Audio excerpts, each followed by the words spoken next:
یہ جو اس وقت ہمیں یہ سٹیپ نظر آ رہے ہیں جو ایسے جیسے سیڑھیاں ہوں اور یہ ساری وادی میں پھیلے ہوئے ہیں، اور یہ کوئی عجیب سا ہی لگ رہا ہے، تو اس کی کیا انفرادیت ہے اور آپ کیا کہیں گے یہ کیوں ایسا لگ رہا ہے آپ کو بظاہر میں؟ یہ بہت شکریہ، یہ آپ نے بڑا دلچسپ سوال کیا ہے۔ یہ آپ ہمارے کشمیر میں جہاں بھی چلے جائیں گے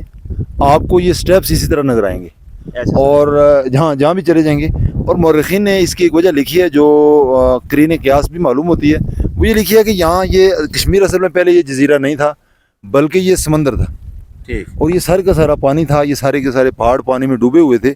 اور حضرت سلیمان علیہ السلام کے زمانے میں کسی جن نے یہاں پانی میں نیچے زمین میں سوراخ کیا اور یہ سارے کا سارا پانی سمندر میں نکل گیا، اور وہ جوں جوں پانی اترتا رہا اور اس کے یہ سٹیپ بنتے رہے، اور جو ہے نا سارے کا سارا کشمیر ایک نیا جزیرہ نکلا ہے۔ یہ بات جو ہے نا بہت عقل کے کو لگتی بھی ہے، اور ان سٹیپ سے اس کی تائید بھی ہوتی ہے، تو یوں لگتا ہے کہ شاید ایسا ہوا ہو۔ یقیناً یہ ایک تاریخی بات ہے اور ہماری تاریخی کتابوں میں لکھی ہوئی ہے، تو عین ممکن ہے یہ اسی وجہ سے ہو۔ یہ ہمارے زاہد قریشی صاحب اس کو ذرا کلوز کر کے دکھائیں گے کہ یہ جو سٹیپ بنے ہوئے ہیں یہ ایک جن کا کارنامہ ہے جی۔ اللہ نے ان کو طاقت تو دی ہوئی ہے، یقیناً ہے تو اللہ کی طاقت دی ہوئی، تو اس نے یہاں پہ کوئی سوراخ کیا اور پانی کہیں اور نکال دیا، اور ہمیں یہ خوبصورت خطہ دیکھنے کو ملا۔